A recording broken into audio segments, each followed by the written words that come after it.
Hi everyone. So today we are beginning with past continuous. Yesterday we had done present continuous.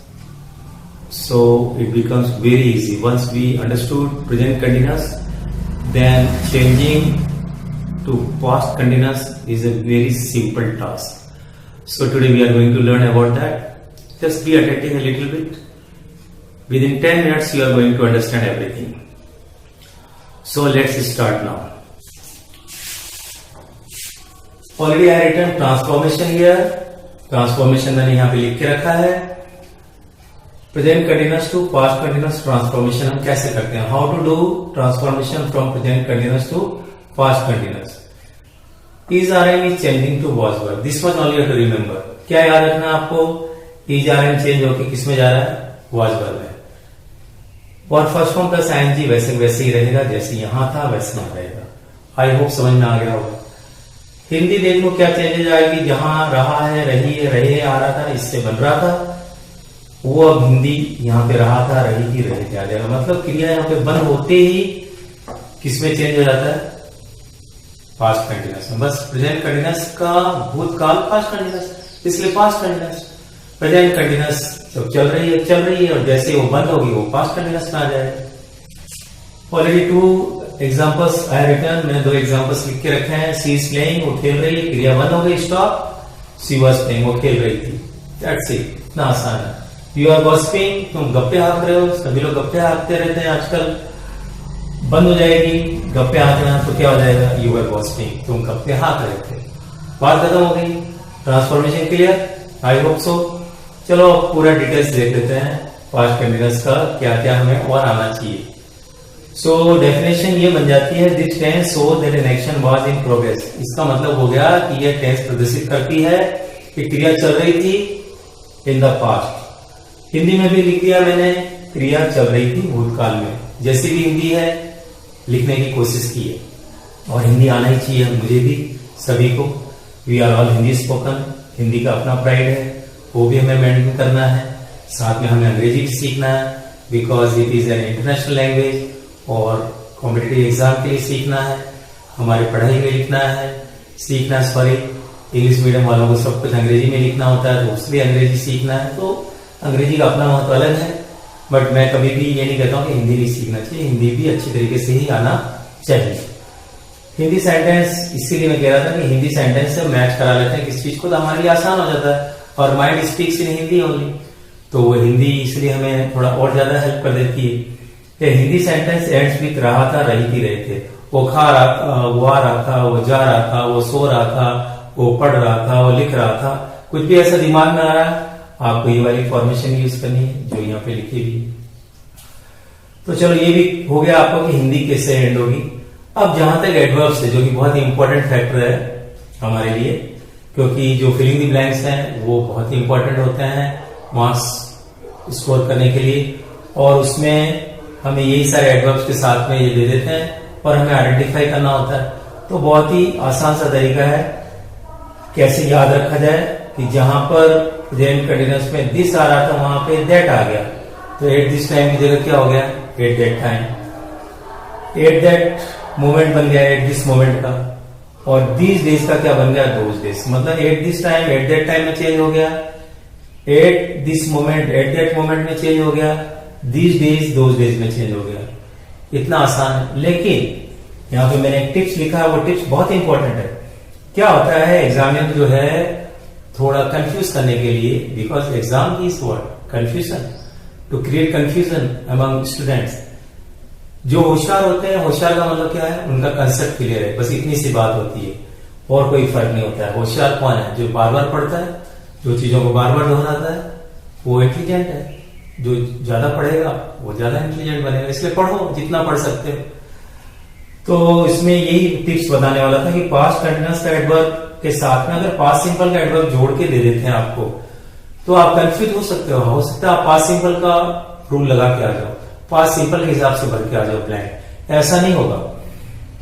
Past continuous adverb और past simple adverb जब दोनों mix हो जाते हैं, once they get together, output उसका past continuous से निकलता है. ये मैंने यहाँ पे ऑलरेडी बना दिया है. आई होप इससे भी आपको समझ में आ जाएगा. यहाँ पे मैंने एग्जांपल्स लिख के रखे हैं, उससे आपको और ज्यादा क्लियर हो जाएगा। ठीक है, ओके। स्ट्रक्चर ये बन के आ गया था, ऑलरेडी हम लोगों ने स्ट्रक्चर निकाल लिया था। यहाँ पे subject was verb first form plus ING plus object, और यहाँ पे ये भी मैंने क्लियर कर दिया है कि कौन से सब्जेक्ट के साथ में कौन सा हेल्पिंग वर्ब बनेगा। अब तो ये हेल्पिंग वर्ब की तरह यूज हो रहा है। मेन वर्ब क्या बन गया, verb first form plus ING. Now it is working like helping verb. लेकिन ये है कि चाहे वो हेल्पिंग वर्ब की तरह यूज हो रहा या मेन वर्ब की तरह यूज हो रहा, आपका जो अरेंजमेंट है वो यही रहेगा। तो आई, ही, सी, इट और नॉन सिंगुलर के साथ वॉज का प्रयोग करना है। You, we, they non plural के साथ में वर्ब का प्रयोग करना है।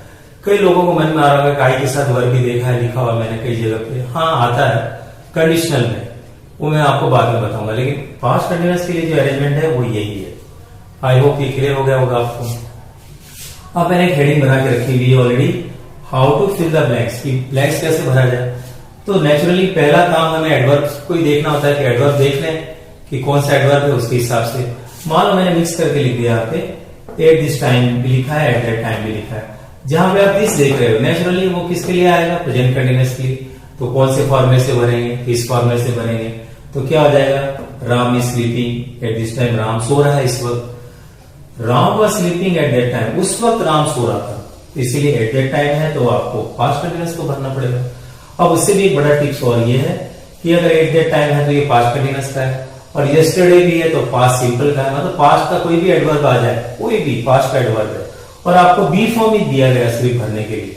अब बच्चे थोड़े जो नहीं अटेंटिव होते हैं, मैं ऐसा कहूंगा, वो क्या भर के आ जाते हैं वो भी बताता हूँ। वो सोचते हैं ये पास्ट कंटिन्यूअस का है, तो क्या करते हैं, राम के लिए तो वाज ले लिया, कोई भी सिंगुलर के लिए वाज ले लिया, या आई के लिए जो भी था वाज ले लिया, और बी में बीइंग जोड़ देते हैं। क्या लिख के आ जाते हैं, Ram was being busy. Little meaning कुछ नहीं निकलता ऐसे वाक्यों का, इसलिए फिर गलत हो जाएगा। इसलिए ऐसा मत करना, जब भी बी फॉर्म आ जाए ब्रैकेट में बी लिखा हुआ है, तो आपको ये समझ जाना चाहिए कि यहाँ आपको वाज या वर्ब से भरना है, अगर पास्ट की घटना कोई भी है। और प्रेजेंट की होती है तो किसमें भरेंगे, बी फॉर्म इजारे में भरेंगे। वो भी मैंने आपको कल क्लियर करा दिया था, तो आई होप ये समझ में आ गया होगा। अब ये जो चीज मैंने बताई थी आपको यहाँ पे, वो चीज है कि एट दैट टाइम ही है, पास्ट कंटिन्यूअस का एडवर्ब है, साथ ही यस्टरडे है, कोई फर्क नहीं पड़ने वाला, is not going to make any difference here, it will remain as a past continuous. क्योंकि एट दैट टाइम जब आ गया तो कंटिन्यूटी दिखाना ही दिखाना है, वो कंटिन्यूटी आनी चाहिए। और कंटिन्यूटी किसकी थी, पास्ट की थी, तो ऑटोमेटिकली किसका बन गया, पास्ट कंटिन्यूअस से तो बना। So likewise you have to remember, ये भी क्लियर हो गया होगा। उससे बढ़कर भी मैंने दो टिप्स लिखे हैं जो एग्जाम में बहुत आते हैं, 10th वालों के तो बहुत ही ज्यादा आते हैं इसके अंदर, और कॉम्पिटिटिव एग्जाम में। वेन के साथ मैंने क्या लिखा है, सब्जेक्ट और वाज वर्ब, मतलब बी की फॉर्म सिर्फ, और उसके बाद अपने को कोई वर्ब भरवा रहा है, तो ये वर्ब जो है आपका सेकंड फॉर्म भरा जाएगा, ये याद रखना है, सिर्फ सेकंड फॉर्म। इसका एग्जांपल ये रहा, when I was in Agra, ये बी फॉर्म से लिखा गया है, मेन वर्ब दिया गया है हमें बी को, और आगे ब्लैंक था, विजिट है, द ताज है, तो when I was in Agra I visited Taj, ये वाला जो मैंने बताया उसके लिए ये एग्जांपल लिख के रख दिया मैंने, ये भी आपको समझ में आ गया होगा। अब ये मैंने लिखा है व्हेन प्लस सब्जेक्ट, उसके बाद वर्ब सेकंड फॉर्म, और उसके बाद subject was verb first form plus ING, मतलब व्हेन के साथ पास्ट सिंपल जुड़ा हुआ है और आगे पास्ट कंटिन्यूअस है, ये कॉम्बिनेशन है।